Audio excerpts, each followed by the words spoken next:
नाज़रीन, आज आपको ले चलते हैं एक ऐसी रूहानी सफर पर जो आपको ये सोचने पर मजबूर कर देगी कि आखिरकार मौजूदा वक्त में वह बाखबर व अंतिम पैगंबर रसूल कौन है जिसके ऊपर कुरान पाक ने ईमान लाने को कहा है। कुरान शरीफ में पृष्ठ 115 पे ये प्रमाण है कि खुदा ने जो खुदा है उसने पैगंबरों से अहद लिया है, वादा की कसम ली है। उसमें कहा है कि जो तुम्हारे ऊपर मैंने किताबें नाजिल की हैं उन किताबों की तस्दीक करेगा, जो जांच के सुनाएगा उनसे, वो उसके ऊपर तुम्हें ईमान लाना होगा। तो आज संत रामपाल जी महाराज सभी मुसलमान धर्म की जितनी भी पुस्तकें हैं उनको खोल खोल के दिखा रहे हैं और हिंदू धर्म के सभी सदग्रंथों को खोल के दिखा रहे हैं, जो मैं आपको प्रमाण से दिखा भी सकता हूँ, यहाँ पे कुरान शरीफ से दिखा सकता हूँ। इसलिए संत रामपाल जी महाराज ही धरती पर वो अवतार हैं, क्योंकि ना तो कुरान शरीफ को दिखा रहे हैं, ना कुरान मजीद को दिखा रहे हैं, ना जितने भी ये जिनके ये अनुयायी बैठे हुए हैं इनके कोई भी संत ना तो कुरान शरीफ को खोल के दिखा रहे हैं, जबकि संत रामपाल जी महाराज सभी धर्मों के धर्म ग्रंथों को खोल करके रेफरेंस दे रहे हैं, पूरा दिखा रहे हैं, जिसके बारे में कुरान शरीफ के ज्ञानदाता ने कहा है कि वो जो पैगंबर आएगा जो मैं तुम्हारे ऊपर किताबें नाजिल कर रहा हूँ उन किताबों की तस्दीक करेगा। जी सर, आप इसका कोई प्रमाण दे सकते हैं? जी सर, ये कुरान शरीफ है और इस कुरान शरीफ में मैं वो आपको प्रमाण दिखाना चाहूंगा। यह है पवित्र कुरान। अब इसके 115 नंबर जो पृष्ठ है इसमें आपको दिखाते हैं, हम आपको, ये आप देख सकते हैं,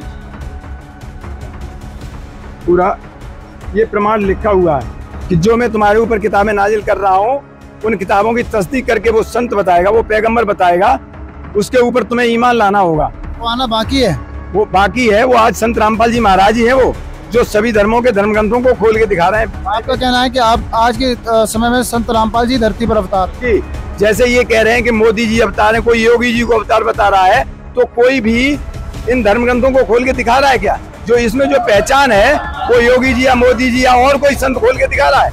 आज सभी जगह सभी चैनलों पे जो दिखाया जा रहा है वो ये इस तरह से दिखाया जा रहा है, पूरा प्रमाण से दिखा रहे हैं। संत रामपाल जी महाराज खोल खोल करके दिखा रहे हैं अपने सत्संगों में, साधना चैनल पे दिखा रहे हैं, कई चैनलों पे 10-11 चैनल पे सत्संग चल रहा है उनका, और वो सब जगह दिखा रहे हैं। इसीलिए हम कह रहे हैं सर कि वो आज अवतार जो है वो संत रामपाल जी महाराज ही हैं इस धरती पे, जो सभी सदग्रंथों से प्रमाण से ज्ञान दे रहे हैं।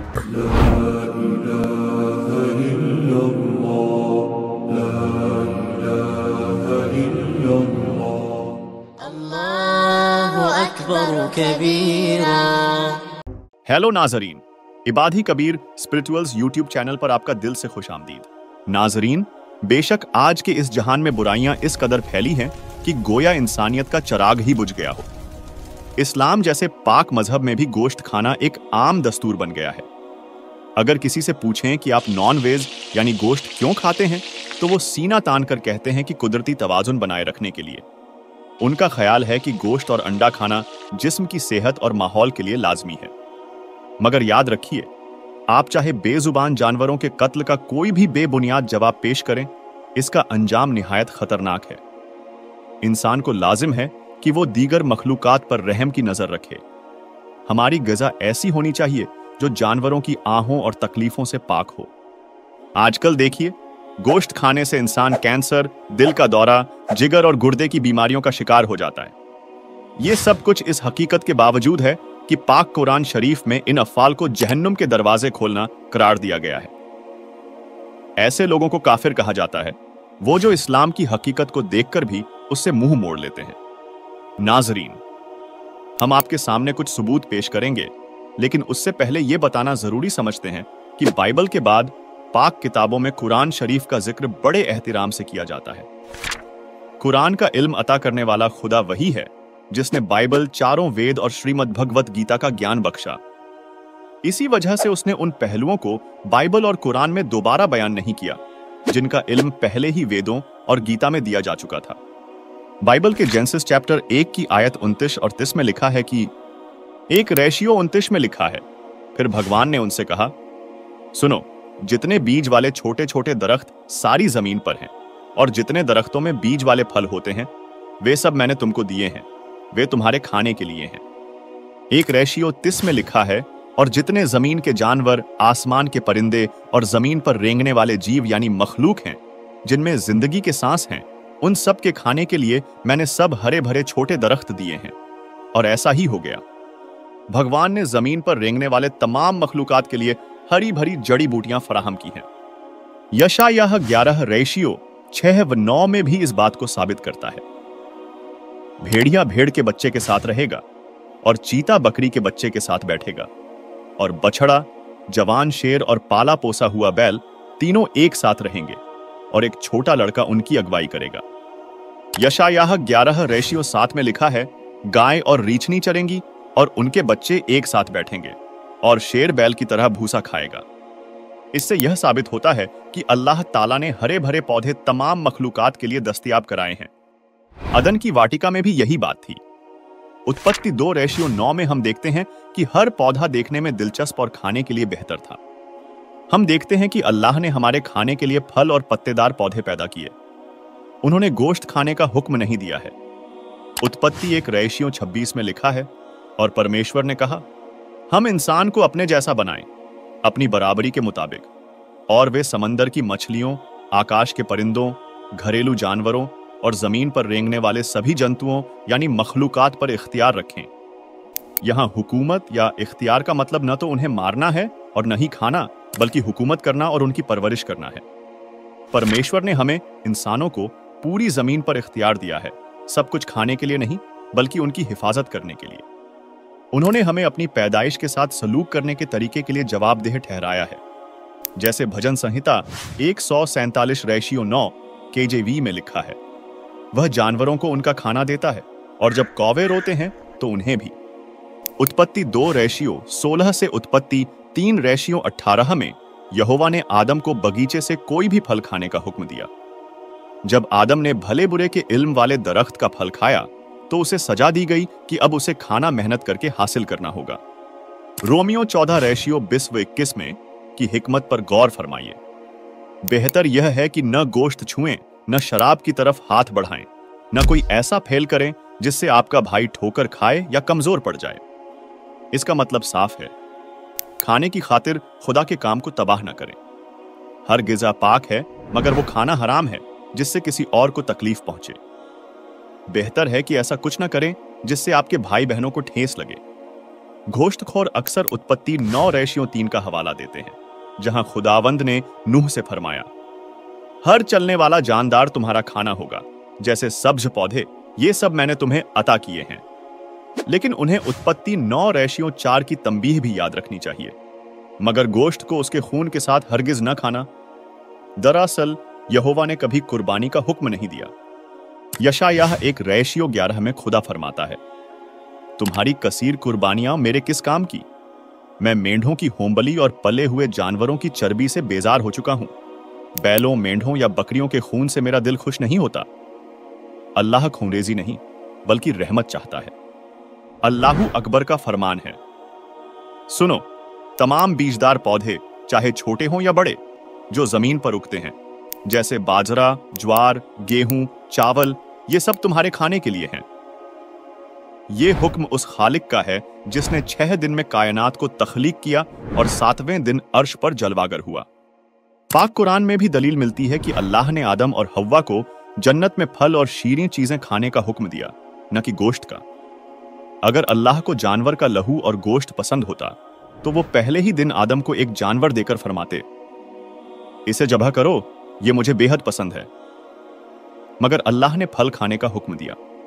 नाज़रीन, कहा जाता है कि चींटी से लेकर हाथी तक हर मखलूक उस अल्लाह की औलाद है।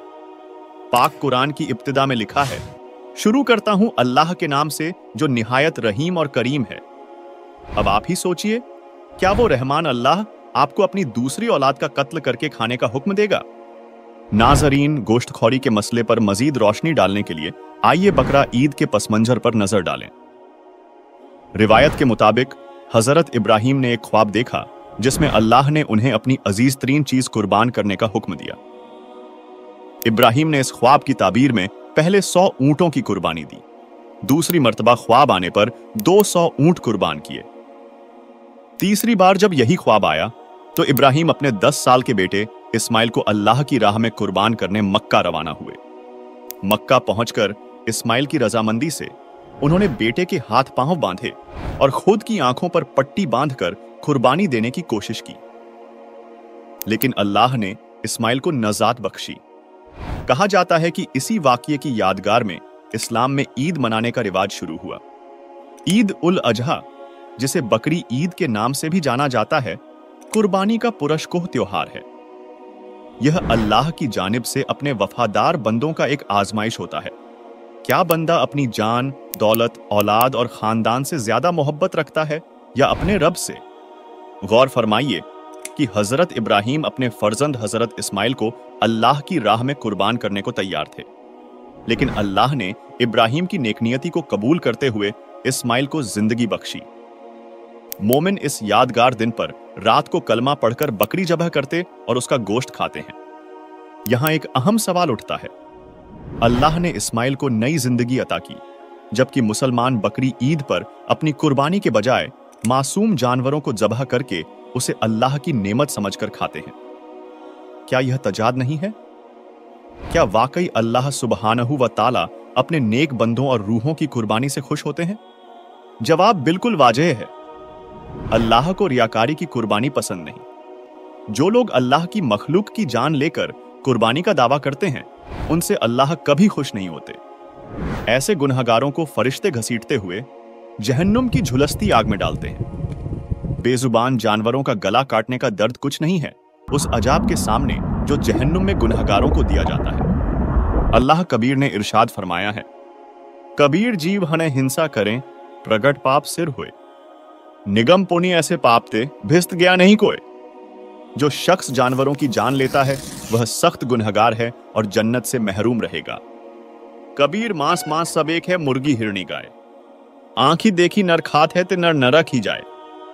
गोश्त चाहे किसी भी जानवर का हो, जो इसे खाता है वह जहन्नुम का हकदार बनता है। अल्लाह कबीर ने इस्लाम मजहब के काजियों और मौलवियों को समझाया करते थे, ऐ काजी और मौलवी, तुम गाय को ज़बह करके बड़े गुनाह के मुर्तकिब हो रहे हो। बकरे और मुर्गियों को ज़बह करना भी सख्त गुनाह है। गाय की कुर्बानी से अल्लाह खुश नहीं बल्कि रंजीदा होता है। तुमने किसके हुक्म से गाय को ज़बह किया है? सुन काजी राजी नहीं, पाप कर्म से खुदाए। गरीब दास किस हुक्म से पकड़ी पछाड़ी गाय। गऊ हमारी माता है, पीवत जिसका दूध। गरीब दास काजी कुटिल, कत्ल किया औजूद। गऊ अपनी अम्मा है, तापर छुरी नबाह। गरीब दास घृत दूध कूं, सभी आत्म खाए। ऐसा खाना खाइए, माता क्या नहीं पीर। गरीब दास दरगह सरें, गल में पड़े जंजीर। अल्लाह कबीर ने काजियों और मौलवियों से फरमाया, ऐ काजी गौर से सुन, गाय हमारी मां के बराबर है, जिसका पाक दूध सब नोश करते हैं। ऐ काजी, तुमने गाय को ज़बह कर दिया। गाय तुम्हारी और सबकी अम्मा है, क्योंकि जिसका दूध पिया जाए वह वालिदा के बराबर काबिले इज्जत है। इसे मत मारो। इसका घी और दूध का लुत्फ सब मजहब के लोग उठाते हैं। ऐसा खाना खाइए जिससे मां गाय को तकलीफ न पहुंचे। ऐसा गुनाह करने वाले को अल्लाह के दरबार में जंजीरों से जकड़कर अजाब दिया जाता है। अल्लाह कबीर ने फरमाया, ऐ काजी और मुल्ला, गौर करो, तुम मुर्ग को ज़बह करते हो, यह बहुत बड़ा गुनाह है। आने वाले किसी जन्म में मुर्ग काजी बनेगा, काजी मुर्ग बनेगा, तब वह मुर्ग की रूह तुझे सजा देगी। जन्नत नसीब नहीं होगी, जहन्नुम में जाओगे।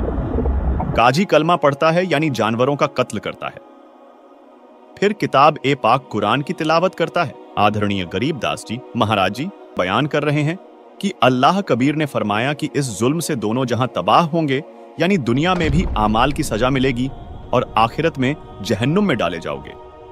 यहां अल्लाह कबीर ने फिर इरशाद फरमाया, रोजा बांग नमाज दई रे, बिस्मिल की नहीं बात कही रे। मतलब बिस्मिल यानी जानवरों की कुर्बानी वाले कलमा ए पाक में कहीं भी जानवरों की कुर्बानी देने का जिक्र नहीं है।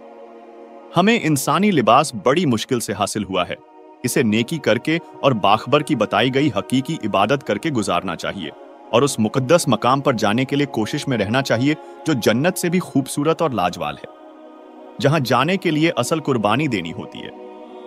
वह अल्लाह ने हजरत इब्राहिम से जो कुर्बानी मांगी थी वह उनकी खुद को कुर्बान करने की थी, न कि जानवरों को। इसका मतलब यह हुआ कि हमें खुदा को राजी करना है, उसे हासिल करना है तो हमें खुदा की राह में खुद को फना कर देना है, यानी हमें अपने सुकून और आराम को भुलाकर खुदा की इबादत और इंसानियत की खिदमत में पूरी तरह मशगूल हो जाना चाहिए।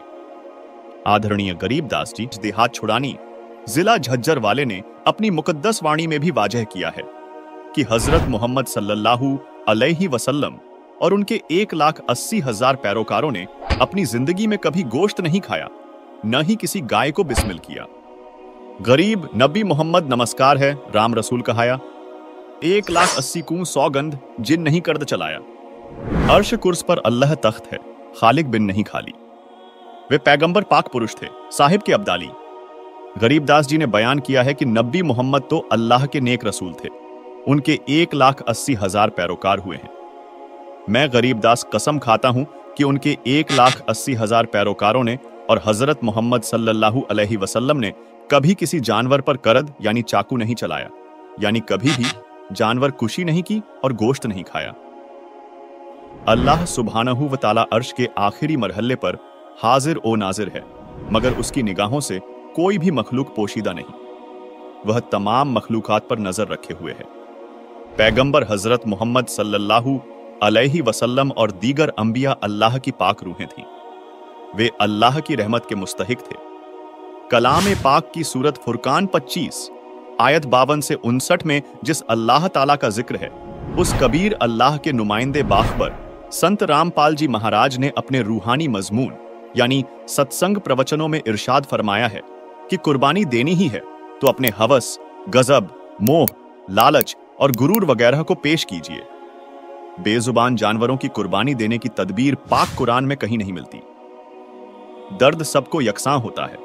जिस लम्हा बकरी को मुल्ला या काजी हलाल करता है, वह बेजुबान जानवर आंखों में अश्क भरकर मियां मियां करके समझाना चाहता है, ऐ मुल्ला या काजी, मुझे मारकर तू गुनहगार मत बन। जब अल्लाह पाक की बारगाह में हिसाब होगा, उस वक्त तुझे बहुत रंजो तकलीफ उठानी पड़ेगी। नाजरीन, अल्लाह पाक के इस तशरीह को समझने के लिए आइए आपको सदना कसाई की दास्तान से रूबरू करवाते हैं। सदना एक बड़े कसाई का खादिम था। रोजाना 2 से 10 तक बकरे बकरी, गाय भैंसे को हलाल करता था। उसी से जिंदगी बसर हो रही थी। एक रोज खुद अल्लाह कबीर एक मुसलमान फकीर जिंदा बाबा के हयात में सदना कसाई से रूबरू हुए। उसको हकीकी इबादत का इल्म बख्शा, जानवर कुशी से होने वाले गुनाह से आगाह कराया। तमाम इल्म पाकर सदना कसाई ने दीक्षा यानी तकमील हासिल करने की ख्वाहिश जाहिर की। अल्लाह जिंदा ने फरमाया कि पहले इस कसाई के काम से बाज आ जाओ, तब दीक्षा दूंगा। मगर सदना के सामने अपने गुजारे की जहमत थी। लिहाजा जिंदा बाबा ने सदना को जानवर कशी कम करने का मशवरा दिया। तभी सदना ने यह अहद किया कि वह दिन में 100 से ज्यादा जानवरों को नहीं काटेगा, चाहे नौकरी ही क्यों न जाए। एक रोज शहर में ढेरों शादियां थीं, साथ ही नवाब के फर्जंद की भी शादी थी। उस रोज सदना ने पूरे 100 बकरे काटे। सदना ने अल्लाह का शुक्र अदा किया। अपना वादा टूटने से बाल बाल बचा। सब औजार धोकर साफ करके रख दिए। रात में सदना के सरदार के घर एक बड़ा तिजारती आया और बकरों की मांग की। वह सदना के सरदार के घर ही ठहरा। उसके खाने के लिए सरदार ने सदना को बुलाया तथा एक बकरा काटकर उसके लिए खाना तैयार करने को कहा। सदना के पसीने छूट गए। अपना वादा तोड़ने का खौफ सताने लगा। तभी एक ख्याल आया कि क्यों ना बकरे के बैजे काटकर बावर्ची खाने में भेज दूं। मेरा वादा भी कायम रहेगा और सरदार भी खुश रहेगा। एक बकरा लाकर सदना ने उसके बैजे काटने के लिए चाकू उठाया। उसी लम्हा खुदा ने बकरे को इंसानी अक्ल और हिकमत की रोशनी अता कर दी। बकरे ने कहा, ऐ सदन भाई, तुम मेरी गर्दन काटो, बैजे मत काटो। यह नई अदावत शुरू न करो। ऐ सदना, मैंने कसाई की सूरत में तेरे कई बार सर काटे हैं जब तुम बकरे की जूनी में थे। तुमने भी मेरे बहुत बार सर काटे हैं जब मैं बकरा और तुम कसाई थे। अगर आप मेरे बैजे काटोगे तो मैं सारी रात तड़प तड़प कर रो रोकर जान दे दूंगा। अगले किसी जन्म में जब मैं कसाई बनूंगा, तुम बकरा बनोगे तो अल्लाह के कानून के मुताबिक मैं तेरे बैजे काटूंगा। तुम भी तड़प तड़प कर दम तोड़ोगे। इसीलिए यह नई अदावत शुरू ना करो। मेरी गर्दन काटकर अपना बदला ले लो। यहां हमें अपने किए हर एक अमल का हिसाब देना पड़ता है, चाहे इसके लिए कितने जन्म लेने पड़े। सदना ने बकरा नहीं काटा और औजार रख दिए। नाजरीन, आइए अब आपको इस विषय पर बाखबर संत रामपाल जी महाराज जी के इल्म से वाकिफ करवाते हैं। ऐसे ही श्रीमद् भगवद गीता अध्याय नंबर 4 के श्लोक नंबर 34 में गीता ज्ञान दाता यही है जो कुरान शरीफ का ज्ञान दाता है। वो कह रहा है कि वो तत्व ज्ञान के अंदर उस पूर्ण परमात्मा की कंप्लीट जानकारी है, पूर्ण जानकारी है। उस तत्व ज्ञान को किसी तत्वदर्शी संतों के पास जाकर पूछ, गीता ज्ञानदाता कहता मैं नहीं जानता। यजुर्वेद अध्याय नंबर 40 के मंत्र नंबर 10 में भी स्पष्ट कर दिया है, वही वेद ज्ञानदाता भी वही है जो कुरान शरीफ का ज्ञानदाता है।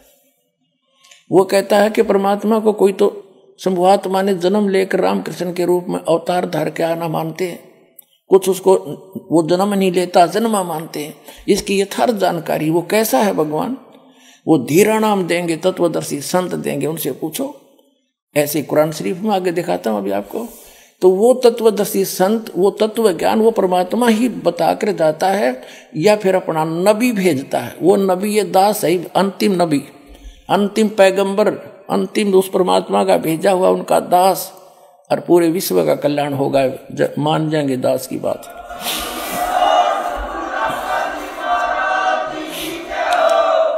कुरान शरीफ का ज्ञानदाता अपने पैगंबर हजरत मोहम्मद को कह रहा है और किसी अन्य अल्लाह अकबर अपने से अन्य खुदा की, अन्य अल्लाह की जानकारी दे रहा है। देखिए अब हम यहां तक पढ़ चुके हैं कुरान शरीफ सूरत फुरकानी 25 और हम आयत नंबर यहां पर आगे हैं। अब हम आयत नंबर 58 पढ़ रहे, 57 पढ़ रहे। और ए पैगंबर उस जिंदा जो तुझे जिंदा रूप में मिला था, इन्हें चैतन्य अर्थ कर दिया, उस जिंदा पर भरोसा रखो जो कभी मरने वाला नहीं, यानी अविनाशी है, और तारीफ के साथ उसकी पाकी बयान करते रहो। यानी कुरान शरीफ के ज्ञानदाता से अन्य है जो परमात्मा, उसकी पाकी बयान करने के लिए कुरान शरीफ का ज्ञानदाता कह रहा है हजरत मोहम्मद को, और अपने बंदों के गुनाहों से वह काफी खबरदार है। ये तो वो खबरदार यानी खूब जानता है तुम्हारे सब को जो जैसा करता है। और ये वही है जिसने 58 पढ़ दी, 59 आयत है, जिसने आसमानों और जमीन और जो कुछ उनके बीच में है सबको 6 दिन में पैदा किया, फिर तख्त पर जा बिराजा, तख्त पर जा बैठा। वह अल्लाह बड़ा, वो अल्लाह अकबर है, वो अल्लाह कबीर है, वो अल्लाह बड़ा है, रहमान है, दयालु है। तो उसकी खबर किसी बाखबर यानी इल्म वाले से, तत्वदर्शी संत से पूछ देखो। कुरान शरीफ का ज्ञानदाता यहां इसने स्पष्ट कर दिया है कि मैं नहीं जानता उस अल्लाह अकबर बड़े भगवान, उस महान परमात्मा की, कंप्लीट गॉड की, ग्रेट गॉड की जानकारी मुझे नहीं है, वो तत्वदर्शी संत से पूछ लो। इससे कुरान शरीफ का सारा ज्ञान समझ में आ जाता है कि जो इसने अपने सत्र का ज्ञान दिया है उसमें चाहे इसने मांस खाना लिख रखा हो, चाहे कुछ भी खाना बता दिया हो, ये अल्लाह अकबर का आदेश नहीं है, ये तो कुरान शरीफ के ज्ञानदाता का आदेश है। इसका पालन करने से परमात्मा का, अल्लाह अकबर का विधान टूटता है, क्योंकि उस अल्लाह अकबर ने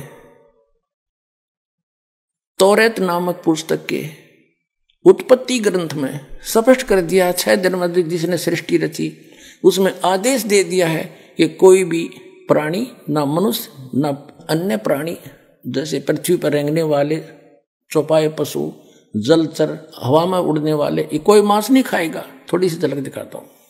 पुण्यात्माओं,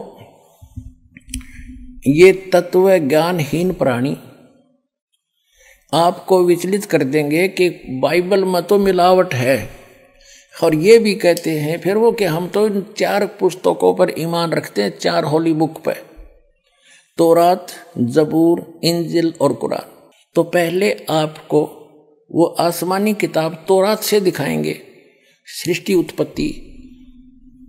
ये देखिएगा, ये आसमानी किताबें ये इकट्ठी जल्द की गई हैं, तौरात, जबूर, इंजिल। अब देखिएगा,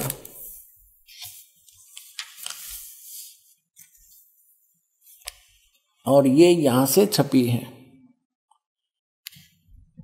बेंगलोर से।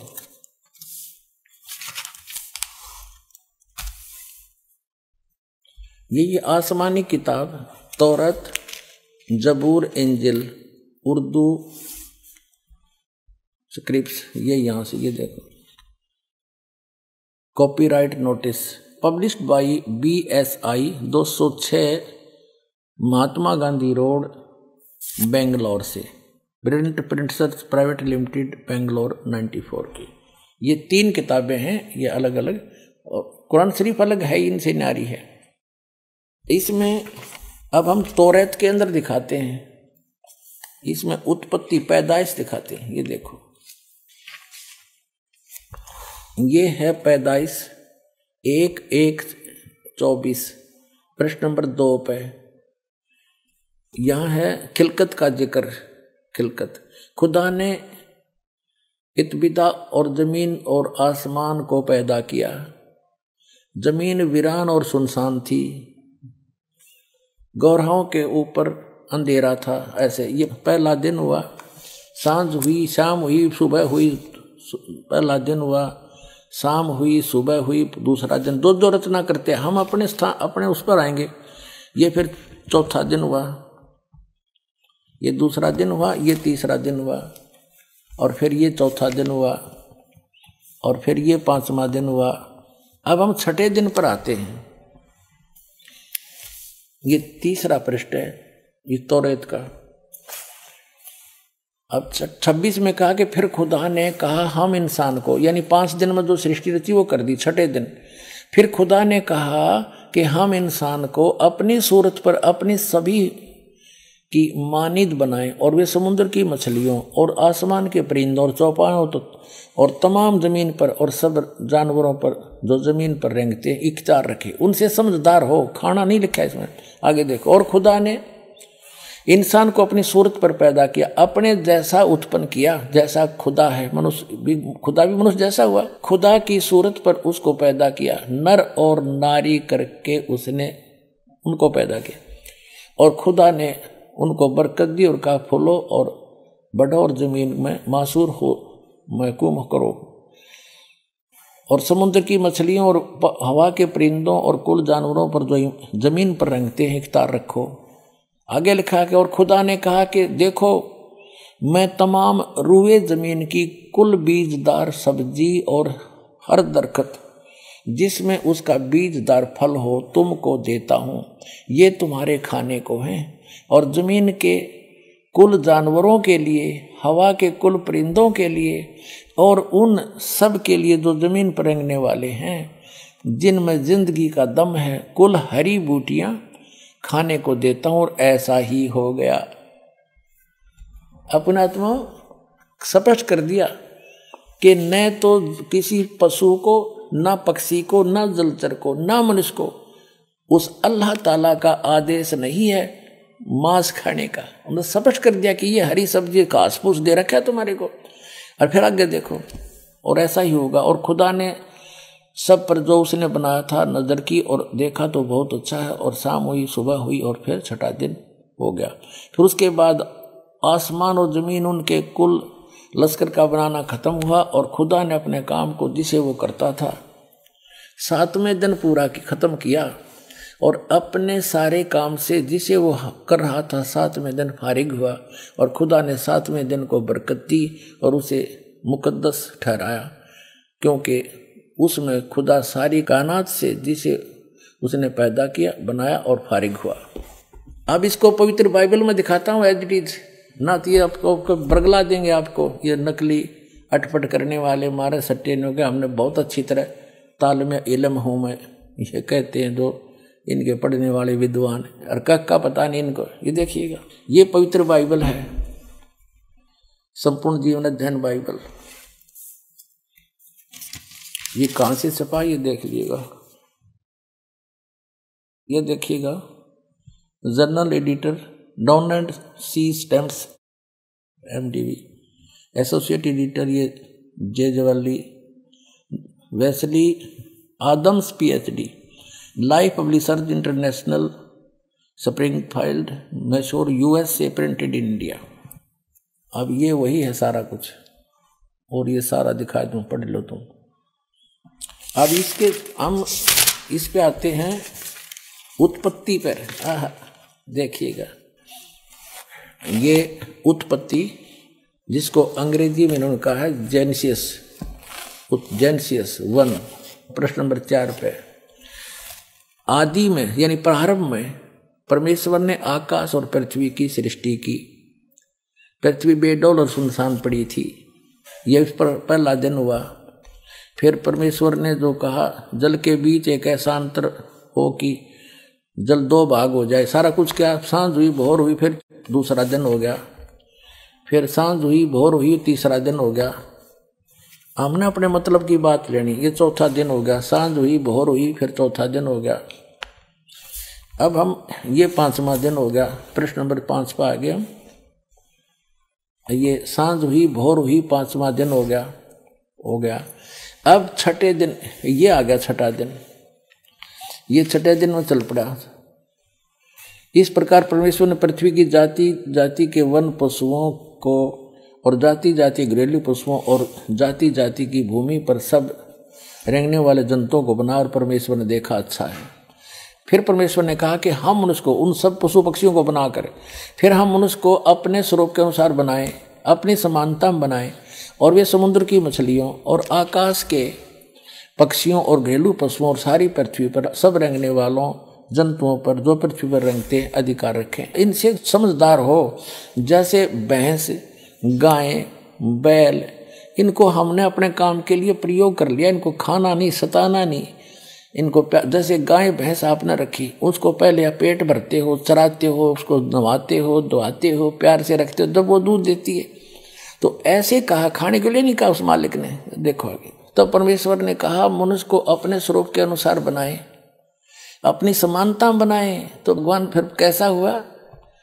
फिर परमेश्वर ने कहा हम मनुष्य को अपने स्वरूप के अनुसार बनाए, अपनी समानता बनाए, और वो समुद्र की मछलियों और आकाश के पक्षियों और घरेलू पशुओं और सारी पृथ्वी पर रेंगने वाले जंतुओं पर जो पृथ्वी पर रेंगते अधिकार रखे। आगे देखो, तब परमेश्वर ने मनुष्य को अपने स्वरूप के अनुसार उत्पन्न किया, अपने ही स्वरूप के अनुसार परमेश्वर ने उसको उत्पन्न किया, नर और नारी करके उसने मनुष्यों की सृष्टि की। तो भगवान कैसा?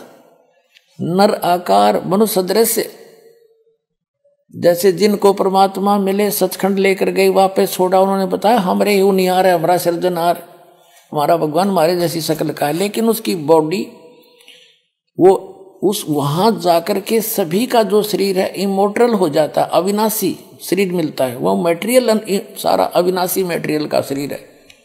और यहाँ पर ये नाशवान है ये शरीर। यहाँ जब आता है परमात्मा अपनी ओरिजिनल बॉडी से ही आता, वो अविनाशी, वो ऐसे ही किसी माँ से जन्म नहीं लेता, सह शरीर आता है, सह शरीर चला जाता है। आपको प्रमाण दिखाएंगे, अल्लाह अकबर सह शरीर आया था, बालक रूप धारण किया, लीला करते बड़े हुए, फिर सह शरीर चले गए लाखों लोगों के सामने। अब ये स्पष्ट हो गया कि परमात्मा ने मनुष्य को अपने जैसा, अपनी सूरत में, अपने शकल के अनुसार अपने जैसा रचा। तो भगवान भी, अल्लाह भी मनुष्य जैसा है। और आगे फिर वो क्या कहता है देखो, और परमेश्वर ने कहा नर और नारी करके उनकी सृष्टि की, और परमेश्वर ने उनको आशीष दी, उनसे कहा फूलो फलो और पृथ्वी पर भर जाओ और उसको अपने वश में कर लो, और समुद्र की मछलियों तथा आकाश के पक्षियों और पृथ्वी पर रेंगने वाले जंतुओं पर अधिकार रखो। यानी उनसे जैसे इंसान ने शेर तक को भी काबू कर लिया, हाथियों को भी बांध लिया, तो ऐसे कंट्रोल करने के लिए कहा उन्होंने। आगे देखो, फिर परमेश्वर ने उनसे कहा, यानी मनुष्यों को भी, फिर परमेश्वर ने उनसे कहा कि सुनो, जितने बीज वाले छोटे छोटे पेड़, ये मनुष्यों के लिए आदेश है, सारी पृथ्वी के ऊपर हैं, और जितने वृक्षों में बीज वाले फल हैं वे सब मैंने तुमको दिए तुम्हारे भोजन के लिए। मनुष्य के लिए उस अल्लाह ताला का आदेश, अल्लाह अकबर, जिसने 6 दिन में सृष्टि रची, 7वें दिन तख्त पर जा बैठा, वो है अल्लाह अकबर है, वो अल्लाह कबीर है, वो कंप्लीट गॉड है, वो सर्जनहार है, वो क्रिएटर है। उस क्रिएटर का आदेश नहीं है मांस खाने का मनुष्य को, पशु पक्षियों को भी नहीं है। आगे देखो, तुम्हारे भोजन के लिए, ये तो मनुष्यों के लिए। आगे देखो, यहां आगे हम, और जितने पृथ्वी के पशु और आकाश के पक्षी और पृथ्वी पर रेंगने वाले जंतु हैं, जिनमें जीवन का प्राण है, उन सब के खाने के लिए मैंने सब हरे हरे छोटे पेड़ दिए, और वैसा ही हो गया, यानी घास फूस से। और तब परमेश्वर ने जो कुछ बनाया था वो देखा तो क्या देखा, वह बहुत अच्छा है। तथा सांझ हुई फिर भोर हुआ, इस प्रकार ये 6वां दिन हो गया। अब 7वां दिन यूं आकाश और पृथ्वी और उनकी सारी सेना का बनाना समाप्त हो गया और परमेश्वर ने अपना काम जिसे वह करता था 7वें दिन समाप्त किया और उसने अपने किए हुए सारे काम से 7वें दिन विश्राम किया। और परमेश्वर ने 7वें दिन को आशीष दी और पवित्र ठहराया, क्योंकि उसमें उसने सृष्टि की रचना के अपने सारे काम से विश्राम लिया। ठीक नाजरीन, अब देखते हैं उन मुस्लिम भक्तों का अनुभव जो कि बाखबर संत रामपाल जी महाराज की शरण में आए और उनके द्वारा बताई गई सच्चे कबीर खुदा की इबादत ग्रहण करके अपने दुखों से निजात पाया और मुस्लिम मजहब में चल रही गलत इबादत का खंडन किया। इन्होंने यह साबित किया कि बाखबर संत रामपाल जी महाराज जी धर्म परिवर्तन की नहीं कहते, केवल दीक्षा लेकर उसी मजहब में रहकर अपना कल्याण करवाने का निर्देश देते हैं। बस उनके बताए हुए इबादत को ठीक से समझने की जरूरत है। नाजरीन, नमस्कार। सतलोक आश्रम बैतूल में जहां पर आप देख रहे हैं 3 दिवसीय विशाल समागम मनाया जा रहा है, जहां पर कहना चाहिए संत रामपाल जी महाराज जी के श्रद्धालु लगातार आ रहे हैं और जा रहे हैं। तो इसी समागम के उपलक्ष्य में कुछ श्रद्धालु हमारे पास खड़े हुए हैं, आइए जानते हैं उनके विचार। नमस्कार सर। नमस्ते। नमस्ते सर, क्या नाम है आपका? मेरा नाम असदुल्ला शाह है जी। तो आप कहाँ से आए हैं सर? औरंगाबाद महाराष्ट्र से आऊँ जी। तो आप औरंगाबाद महाराष्ट्र से आए हुए हैं, तो ऐसा क्या लगा जो आप यहाँ संत रामपाल जी महाराज जी के सतलोक आश्रम बैतूल में आ गए? तो 30 जून को मैं अपने हमारे औरंगाबाद सिटी की जो MIDC है जी, वहाँ पे मैं रिक्शा चलाता, तो वहाँ रुके वाला था। तो हमारे लखुजी जादव जो है और तुपे सर है, तो मेरे को वहाँ से उनके जो नामदान सेंटर है ना वहाँ पे लेके आए। तो बोले हमारे अकेले जा रहे, बोले मैं तुमको लेके छोड़ता, महिला तुम अच्छे काम को जा रहे ना, तो मैं तुम्हारा छोड़ता, मेरे को उसमें कुछ दिक्कत नहीं। तो मैं वहाँ से इस तुम्हारे MIDC से वहाँ पे उनको नामदान सेंटर पे पैटर्न गेट पे लेके गया। फिर वो बोले अरे मैं बोला तो मेरे को ऐसे काम की ज़रूरत है जो काम मैं चाह रहा था पहले से, तो मेरे को फिर बता दो कौन सा काम है। तो बोले ये सच्ची भगवान का है, रामपाल जी महाराज का काम है, ये काम सही में आला। फिर तुम्हें को क्या करना पड़ेगा? तो ऐसा क्या लगा जो आप कहना चाहिए कि हिंदू संत की शरण में आ गए? नहीं, हिंदू का शरण ही नहीं है, पूरे आलम के बादशाह का शरण ही है। हम ये हिंदू मुस्लिम सिख ईसाई में इसमें बटे गए वाले, तो हमको इसमें से निकालने के वास्ते रामपाल जी महाराज ने ये रास्ता बताया वाला हक है और सच रास्ता है। इसके ऊपर हमको 100% चलना है, 100% और कामयाबी भी है और कामयाबी मिलेंगी भी। क्या दोनों जहां में कामयाबी मिलेंगे, दुनिया में मिलेंगे और आखिरत में मिलेंगी। ये काम हमारे को जो बताया गया है इस पर हमको करना है। हम करेंगे तो दुनिया वाले भी है ना, फिर ऑटोमेटिक है ना, बोलने की ज़्यादा ज़रूरत नहीं रहेंगे। फिर पुस्तक सेवा है, जैसा सत्संग है, ये पूरा मैं जब से अभी कल 7 तारीख को मुझे 2 महीने होते, तो मैं जैसा बता रहे ना वैसा मैं कर रहा। तो मेरे को इसमें है ना सुकून, चैन, राहत और मेरे को जो परमात्मा मिलना है मिलने का था, तो परमात्मा से मेरी मुलाकात भी हो गई। क्या डायरेक्ट हो गई? कैसा है, तो मैंने वो मेरी रिक्शा ख़राब हो गई थी, तो मेरे को वो टेप सुनता था मैं, क्या उसमें खवाले भी सुनता था, बयान भी सुनता था, नात भी सुनता था। उसमें क्या होगा मैं रामपाल जी महाराज की जो नाम दीक्षा लेने के बाद वो तावीज़ भी दिए, तो मैंने क्या बोला यार गंदा हो जाएगा, मैंने क्या करा झाड़ के ऊपर लिया के रखा उसको। और दूसरे दिन मेरे ख्वाब में आके बोले यार हमको तुमने असदुल्ला साहब बोले तुमने यहाँ छोड़ के गए, बोले आके लेके जाओ। उस दिन शाम में इतनी तूफान बारिश थी, बहुत तूफान बारिश थी, पूरा झाड़ भी गिला होगा, झाड़ के अंदर जो ये था ना डोंगा उसमें पानी जमा हुआ। वहाँ जाके देखा मैं जैसे सूखा, एकदम सूखा, ज़रा सा भी भिगाने कुछ नहीं। उसी टाइम में वहाँ तुअर का खेत था, उसमें जाके मैंने सामने रखा और दंडवत करा उनको। क्या उसी दिन से मेरे दिल दिमाग में जो गंदगी थी दुनिया की निकल गई उस दिन। क्या तो अब चैन सुकून राहत मिल रहा। फिर मैं बैतूल में आया, तो मेरे को फिर भी बंदी छोड़ रामपाल जी महाराज जी के। तो मेरी यही नियत है कि पूरी दुनिया के लोग जो है ना हमारे करने से नहीं आएंगे। हमारा काम जो बता रहे रामपाल जी महाराज, हमारी पुस्तक सेवा है, ये सत्संग है, उनको भी सुनाना है। हमने भी अमल उस पर 100% करना है, नहीं तो उनको सुना रहे हम नहीं करे तो हम घाटे में रहेंगे, वो फायदे में रहेंगे। तो ये काम है ना पूरे आलम का है। ये ऐसा नहीं कि वो जात का है, ये भेद का है, इसका है, कुछ भी नहीं ना, इंसानियत का काम है। और इंसान बन के काम सबको दिलाया वाला है, तो ये घर घर जाके करना है। और ये काम जो करेंगे उसको दुनिया का भी लाभ होगा और आखिरत का भी लाभ होगा। तो हमने काम करना है। तो ऐसा क्या लगा जो आप कहना चाहिए कि संत रामपाल जी महाराज जी की शरण में आ गए? आप तो मुसलमान हो और मुसलमान कहना चाहिए धर्म के कट्टर होते हैं, कहना चाहिए एक अल्लाह की इबादत करते हैं और इस अल्लाह के सिवा किसी को नहीं मानते। तो ऐसा आपको क्या लगा कि आप कहना चाहिए संत रामपाल जी महाराज जी को गुरु बना लिए? तो ये क्यों गुरु बनाए कि उन्होंने अल्लाह बाखबर है, अल्लाह एक है और कबीर अल्लाह है, वो अल्लाह की ही दावत दे रहे और वही सच्ची है और हक पे है, उनकी मानना है और सबको मना के चलना है कि रामपाल जी महाराज जो आखिरी नबी है, इसके बाद कोई आने वाला नहीं और कोई भी दुनिया के अंदर जो चीज़ें बताने वाला है सब अलग अलग बताएंगे, दुनिया के लाइन से बताएंगे। ये फेल है। ये जो रामपाल जी महाराज का जो काम है 100% का सही है क्या, उससे मेरा यकीन भी है, मेरे फैमिली का भी यकीन है, पूरे मेरे बस्ती वाले का भी यकीन, मेरे परमात्मा बनेंगे। मैं यहाँ से जाने के बाद 100% काम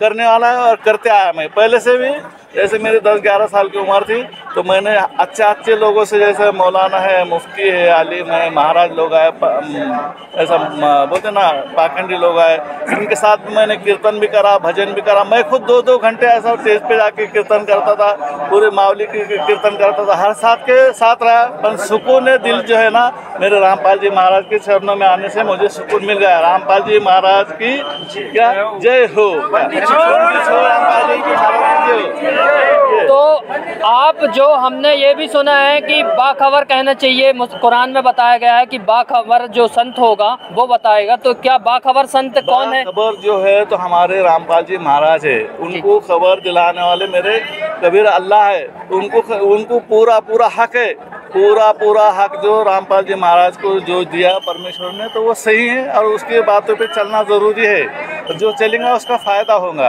फ़ायदा इसके लिए होगा कि वो सतलोक में जाने का उसको रास्ता बता देंगे क्या, इसके अलावा कोई सतलोक में जाने का रास्ता नहीं बताएंगा, यहीं जल के कट के यहीं मर जाएंगे, क्या फ़ायदा कुछ भी नहीं होगा। तो संत रामपाल जी महाराज जी हिंदू संत है, वो कैसे मुसलमानों के बारे में बता सकते हैं? अरे सब वो हिंदू संत नहीं, सबके है वो। हम बता रहे हैं ये हिंदू है, ये हिंदू नहीं है, ये अल्लाह का नबी पैगंबर है। कौन? रामपाल जी महाराज जो है ना, अल्लाह के बंदे है, लाडले नबी है। इसके बाद जो नबूवत का दरवाजा जो नबी के ऊपर बंद होगा, इनको खोल दिए। जैसा बाद में बोलते हैं नबी का दरवाजा जो बंद करे वो बंद करे, वो गए, मगर अब ये जिंदा नबी है और इनके बाद में अल्लाह ने वो जो चीज़ें रखे ना मान के चलने की, वो सुनना भी है और चलना भी है। इसके आगे मेरा कुछ भी नहीं। मेरे को सुकून मिल गया कि पूरी दुनिया को भी सुकून भी मिलना और सतलोक में जाने का रास्ता यही है, इसके अलावा रास्ता कोई भी नहीं। तो यहाँ पर आप बैतूल आश्रम में आए, यहाँ पर व्यवस्थाएं और यहाँ पर लोगों का व्यवहार आपको कैसा लगा? यहाँ का जो व्यवहार जो है ना, एकदम भाईचारा व्यवहार है, मिलजुल के व्यवहार है और मोहब्बत वाला व्यवहार है। इसकी जैसा बता रहे ना कि बाहर बताते अलग सोचते अलग बताते, वैसा कुछ भी नहीं ना। सबको लेके चलने का रास्ता बताते, सबको नज़दीक लेने का, सबको साथ चलने का रास्ता यही लोग बताते। मगर बाहर कोई मानता नहीं, तो यही एक दिन है ना 100% मानेंगे और यहाँ रामपाल जी महाराज के चरणों में आके होता। तो आप ऐसा तो नहीं आप हिंदू संत से नाम दीक्षा लेकर के और आप हिंदू बन गए हैं? नहीं, हिंदू नहीं बन गए। हाँ। तो हम जो भी बने हैं तो परमात्मा की इंसानियत है हम, क्या हाँ हिंदू थोड़ा बनता है। इसमें हिंदू बनने का रास्ता नहीं है, ये आलम में दीन को फैलाने का रास्ता है। ये ऐसा बताया है कि जो रामपाल जी महाराज बता रहे ना कि पूरे आलम में घर घर में काने कोपरे में जहाँ भी इंसानियत है, वहाँ तक मेरे लाए वाला जो दीन भगवान ने दिया वाला अल कबीर अल्लाह ने, तो ये फैल जाएगा और इसमें सब एक सतह पे आ जाए, उसमें जात भेद का कोई संबंध नहीं। रामपाल जी महाराज का रास्ता है। जैसा कि आपने बताया कि आखिरी नबी है, तो वो आखिरी नबी कौन है? आखिरी नबी मेरे रामपाल जी महाराज है। इसके बाद इन्हें जो हक चलने वाला, हक बताने वाला कोई नहीं आएगा, आने वाला भी नहीं, हम पैदा करने वाला भी नहीं रब।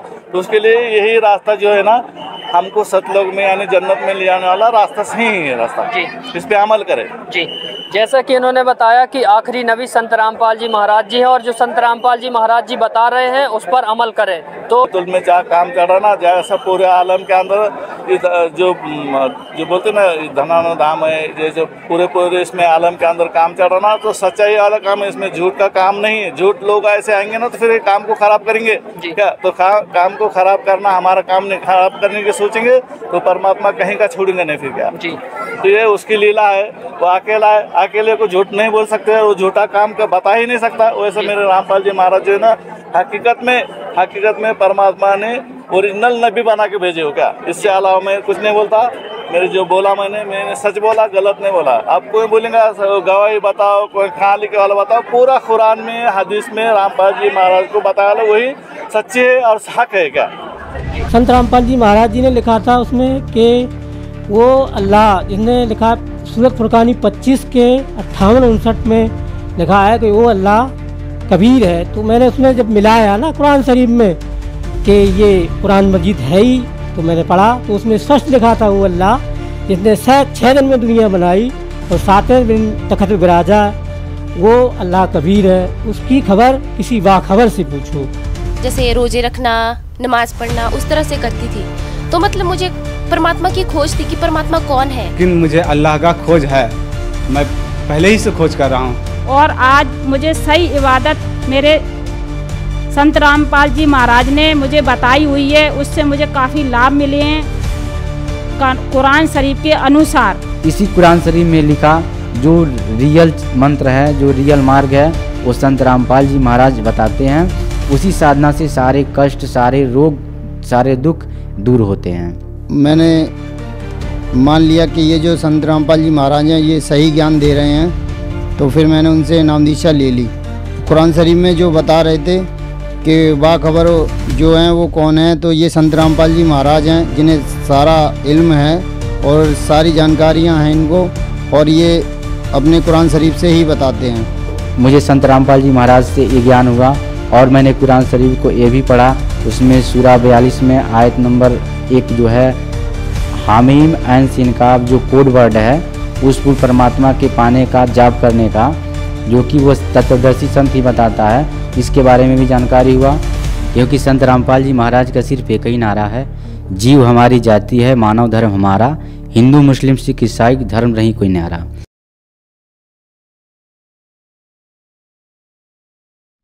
नाजरीन, हमारा मकसद आपको किसी प्रकार से परेशान करने का नहीं है, लेकिन सच्चाई से रूबरू करवाना जरूरी है।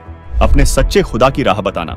आप हमारे भाई बहन हो, हमारी रूह हो, हमसे जुड़े हो। आप सब उस एक सबसे बड़े अल्लाह हूं अकबर के बच्चे हो, और सही राह दिखाना बाखबर संत रामपाल जी का मकसद है।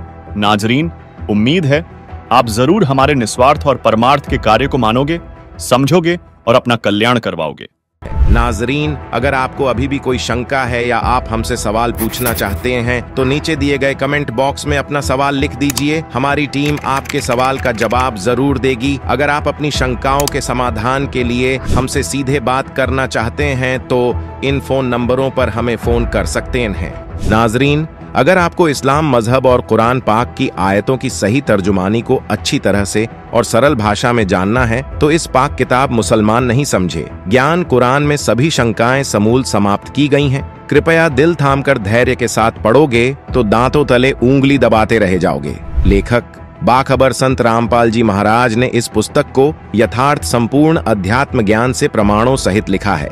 अगर आप इस पुस्तक को मंगवाना चाहते हो तो निम्न फोन नंबरों पर हमें अपना नाम, पूरा पता भेजें। आपको मुसलमान नहीं समझे ज्ञान कुरान किताब आपके घर तक फ्री में पहुंचाई जाएगी।